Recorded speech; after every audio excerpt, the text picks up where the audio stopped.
குணசேகரனோட ஆட்டம் முடிய வேண்டிய நேரம் வந்துடுச்சுங்க. இவ்வளோ நாளாக போலீஸ் கண்ணில் விரல விட்டு ஆட்டிட்டு இருந்த குணசேகரன் இப்போ கையும் களவுமா மாட்டின உடனே ஞானம், கதிர், அப்புறம் கரிகாலன் எல்லாரையும் கட்டி பிடிச்சி ஓன்னு ஒப்பாரி வைக்கிறாங்க. நம்ம எல்லாருமே ஒப்பாரிங்கெல்லாம் செத்து போனால் தான் வைப்போன்றதை பார்த்துருப்போம். ஆனால் இங்கே என்ன நடக்குது அப்படின்னு பார்த்தீங்கன்னா, இப்போ குணசேகரன் ஒப்பாரி வைக்கிறத பார்க்குறதுக்கே ரொம்பவே சூப்பராக இருக்குது. ஏன்னா குணசேகரன் அழுவுனாலே சந்தோஷப்படுற கேங்க நம்ம எல்லாம். அப்படி இருக்கும்போது ஒப்பாரி வைக்கும்போது சும்மாவா விடுவோம்.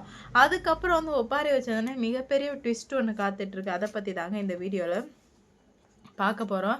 இப்போ என்ன நடக்குது அப்படின்னு பார்த்தீங்கன்னா, நம்மளை எப்படியாச்சும் போலீஸால் பிடிக்க முடியாது, அது பிடிக்கிறதுக்கு ரொம்ப நாள் ஆகும் அப்படின்ற மாதிரி தான் குணசேகரன் நினச்சிட்டு இருந்தார். குணசேகரன் மட்டும் இல்லை, கதிர், ஞானம் எல்லாருமே நினச்சிட்டு இருந்தார். ஆனால் அங்கே கொற்றை மேடம் தீவிரமாக தேடிட்டு இருக்காங்க குணசேகரனை பிடிக்கிறதுக்காக. பல நாள் கனவுன்னு கூட சொல்லலாங்க. ஏன்னா குணசேகரன் பல விஷயத்தில் தப்பு பண்ணியும் மாட்டியுமே ஈஸியாக வெளியே வந்துட்டார். பணபலத்தை வச்சு வெளியே வந்துட்டார். அப்போல்லாம் கொற்றை மேடத்தால் ஒன்றும் பண்ண முடியல. ஆனால் இப்போ பார்த்தீங்கன்னா கண்டிப்பாக குணசேகரனுக்கு தண்டனை வாங்கி கொடுக்கணும் அப்படின்றதுல ரொம்பவே தீவிரமாக இறங்கிட்டாங்க. இறங்குனது மட்டும் இல்லாமல் ஏதாவது ஒன்று பண்ணி குணசேகரனை அழிச்சே ஆகணும் அப்படின்ற மாதிரி ரொம்ப ஸ்ட்ராங்காக முடிவெடுக்க ஆரம்பிக்கிறாங்க.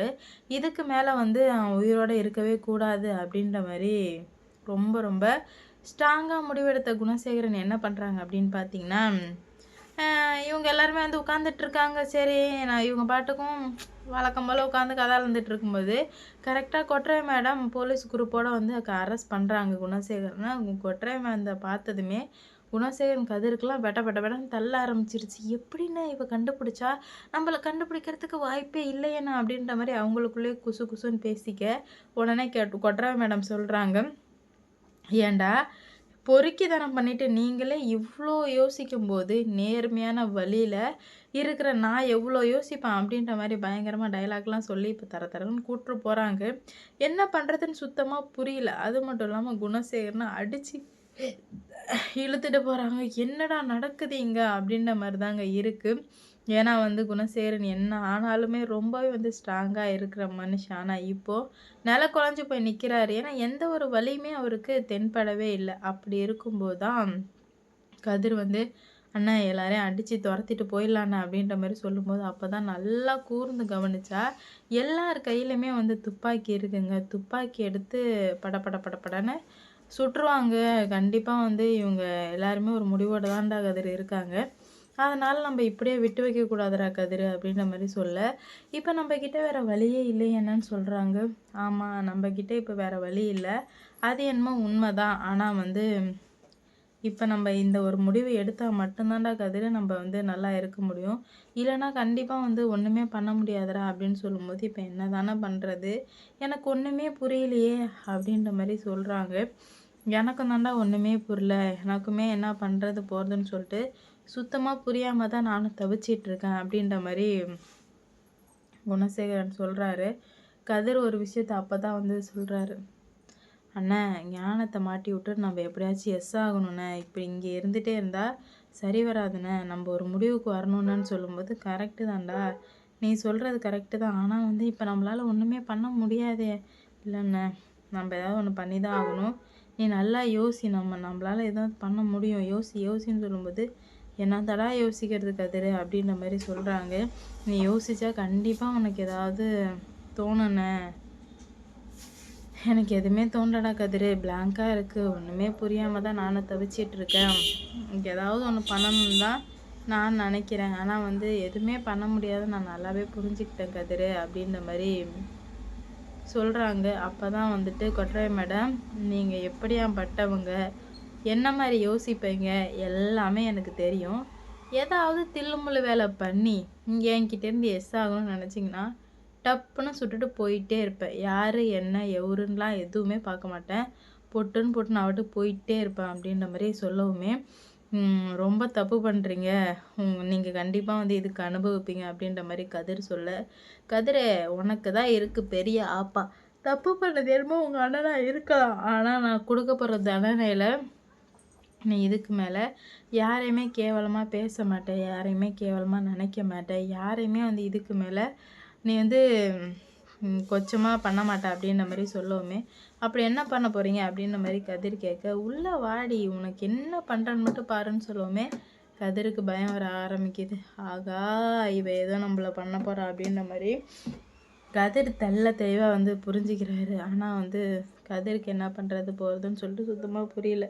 ஏன்னா அந்த அளவுக்கு தான் இப்போ எல்லாமே வந்து நடந்துகிட்ருக்கு. இது எல்லாத்தையுமே கேட்டு ரொம்பவே குழப்பமாகி கதிர் ஒரு முடிவுக்கு வராரு.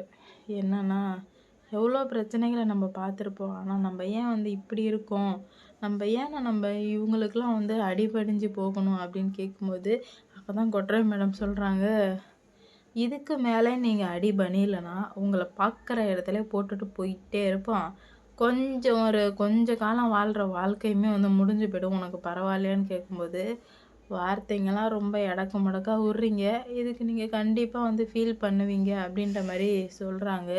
இதனாலவே வந்துட்டு குணசேகரன் கம்முன்னு இருக்கதிரு, நம்ம பார்ப்போம் கண்டிப்பாக நமக்கு ஏதாவது ஒரு வழி கிடைக்கும், அந்த வழியில் நம்ம ட்ரை பண்ணுவோம் அப்படின்னு சொல்லும்போது கொட்ரை மேடம் சொல்கிறாங்க, இதுக்கு மேலே வழி கிடைக்கும் அப்படின்ற மாதிரிலாம் நினச்சிங்கன்னா அது மிகப்பெரிய ஒரு முட்டாள்தனம். ஏன்னா இதுக்கு மேலே எந்த ஒரு வழியுமே உங்களுக்கு கிடைக்காது அப்படின்ற மாதிரி கதிர் குணசேகரன் சொன்னதை கேட்டதுமே கதிருக்கு என்ன பண்ணுறது போகிறதுனே தெரில. ஒன்றுமே புரியாமல் தான் வந்து கதிர் வந்து இருக்கார். ஆனால் இருந்தாலுமே ஏதாவது ஒரு வழி கிடச்சிடாதா அப்படின்ற மாதிரி ஏங்கிட்டு இருக்க கதிருக்கு கொட்ரை மேடம் சொல்கிறாங்க, உனக்கு இதுக்கு மேலே எந்த ஒரு வழியுமே எப்பயுமே வந்து கிடைக்காதடா, கிடைக்கவும் நான் விட மாட்டேன். அதனால் நீ வந்து இதுக்கு மேலே வந்துட்டு வழி கிடைக்கும்னு நினைக்கிறதுலாம் முட்டாள்தனம் அப்படின்ற மாதிரி சொல்கிறாங்க. கதிர் வந்து ஃபஸ்ட்டு இவளை போட்டிருக்கணும், இவளை போட்டுட்டு அதுக்கப்புறம் அந்த நெட்டச்சியை கொண்டு இருக்கணும், நம்ம தப்பு பண்ணிட்டோம் அப்படின்ற மாதிரி சொல்கிறாங்க. ஞானத்துக்கு என்ன பண்ணுறதுனே தெரில.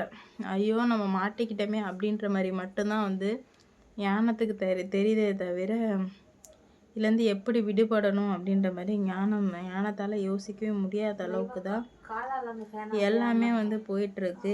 இதனால் அடுத்தடுத்து என்ன நடக்க போய் பார்க்கலாம்.